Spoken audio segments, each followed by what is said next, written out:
क्या केवल प्राणायाम आपको आध्यात्मिक बना सकता है? जानिए इसके 10 प्रमुख बिंदु। क्या केवल प्राणायाम आपको आध्यात्मिक बना सकता है?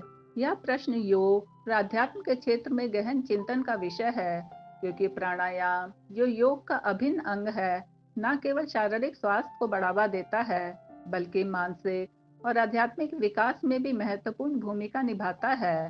प्राणायाम, जिसका शाब्दिक अर्थ प्राण का नियमन है, श्वास के माध्यम से जीवन शक्ति को नियंत्रित करने की प्राचीन भारतीय तकनीक है, जिसका उल्लेख पतंजलि के योग सूत्र, हठ योग प्रदीपिका और श्रीमद् भागवत गीता जैसे ग्रंथों में मिलता है।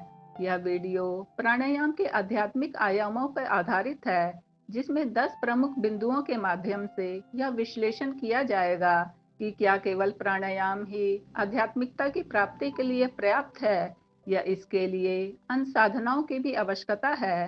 प्रथम, प्राणायाम और चेतना का शुद्धिकरण। प्राणायाम जैसे कि अनुलोम विलोम, कपालभाति और भस्त्रिका मन को शांत करने और चेतना को शुद्ध करने में सहायक है। श्वास के नियमन से मन की चंचलता कम होती है, जिससे ध्यान और आत्मचिंतन के लिए अनुकूल परिस्थितियां बनती है। योग सूत्र में पतंजलि कहते हैं, श्वास को नियंत्रित करने से मन स्थिर होता है, जो आध्यात्मिक प्रगति का आधार है। दूसरा, प्राण और आत्मा का संबंध।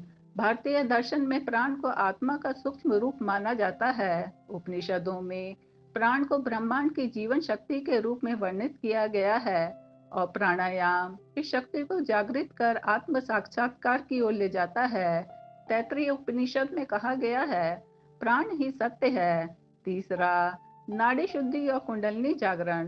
प्राणायाम नाड़ियों या ऊर्जा चैनलों को शुद्ध करता है, विशेष रूप से ईड़ा पिंगला और सुषुम्ना नाड़ी, जो कुंडलिनी शक्ति को जागृत करने में महत्वपूर्ण है। हठ योग प्रदीपिका में स्वामी स्वतमाराम ने उल्लेख किया है कि नाड़ी शुद्धि के बिना ध्यान असंभव है, और प्राणायाम इस प्रक्रिया का प्राथमिक साधन है। चौथा बिंदु, प्राणायाम और मनोवैज्ञानिक स्थिरता। आधुनिक विज्ञान भी प्राणायाम के लाभों को स्वीकार करता है, जैसे कि तनाव कम करना, हृदय गति को नियंत्रित करना और सिंपैथेटिक नर्वस सिस्टम को संतुलित करना। ये प्रभाव मन को आध्यात्मिक चिंतन के लिए तैयार करते हैं, क्योंकि अशांत मन आध्यात्मिकता की गहराई में प्रवेश नहीं कर सकता। पांचवा, प्राणायाम की सीमाएं। यद्यपि प्राणायाम शक्तिशाली है, केवल इसके सहारे आध्यात्मिकता प्राप्त करना चुनौतीपूर्ण है। योग के अष्टांग मार्ग में प्राणायाम केवल चौथा चरण है, जिसके बाद धारणा, ध्यान और समाधि आते हैं। बिना यम नियम और आत्म अनुशासन के प्राणायाम का प्रभाव सीमित रह सकता है। छठा, भक्ति और प्राणायाम का समन्वय। भक्ति योग के दृष्टिकोण से प्राणायाम को ईश्वर के प्रति समर्पण के साथ जोड़ा जाना चाहिए।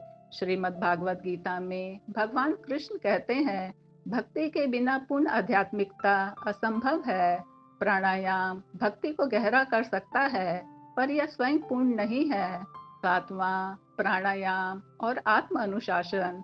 प्राणायाम आत्म अनुशासन को बढ़ावा देता है, जो आध्यात्मिकता का आधार है। नियमित अभ्यास से साधक में संयम और एकाग्रता विकसित होती है, जो आत्म जागरूकता को बढ़ाती है। आठवां, प्राणायाम और ऊर्जा संतुलन। प्राणायाम शरीर के चक्रों या ऊर्जा केंद्रों को संतुलित करता है, जो आध्यात्मिक जागृति के लिए आवश्यक है। विशेष रूप से अनाहत और आज्ञा चक्रों का जागरण प्रेम और बुद्धि के माध्यम से आध्यात्मिकता को बढ़ाता है। नवा, सामाजिक और नैतिक आयाम। आध्यात्मिकता केवल व्यक्तिगत नहीं, बल्कि सामाजिक भी है। प्राणायाम मन को शांत कर साधक को दूसरों के प्रति करुणा और सेवा भाव विकसित करने में मदद करता है, जो सच्ची आध्यात्मिकता का लक्षण है। दसवां, समग्र साधना की आवश्यकता। अंत में प्राणायाम एक शक्तिशाली साधन है, लेकिन यह अकेला पर्याप्त नहीं है। आध्यात्मिकता के लिए ज्ञान योग, कर्म योग और भक्ति योग का समन्वय आवश्यक है। प्राणायाम इन सभी को गहरा करने में सहायक है, पर यह स्वयं अंतिम लक्ष्य नहीं है। स्वामी विवेकानंद ने कहा था, आध्यात्मिकता केवल शारीरिक या मानसिक अभ्यास नहीं, बल्कि जीवन का समग्र दृष्टिकोण है। इस प्रकार प्राणायाम आध्यात्मिक यात्रा का एक महत्वपूर्ण हिस्सा है, जो मन, शरीर और आत्मा को जोड़ता है। लेकिन पूर्ण आध्यात्मिकता के लिए इसे यम, नियम, ध्यान और भक्ति के साथ संयोजित करना आवश्यक है।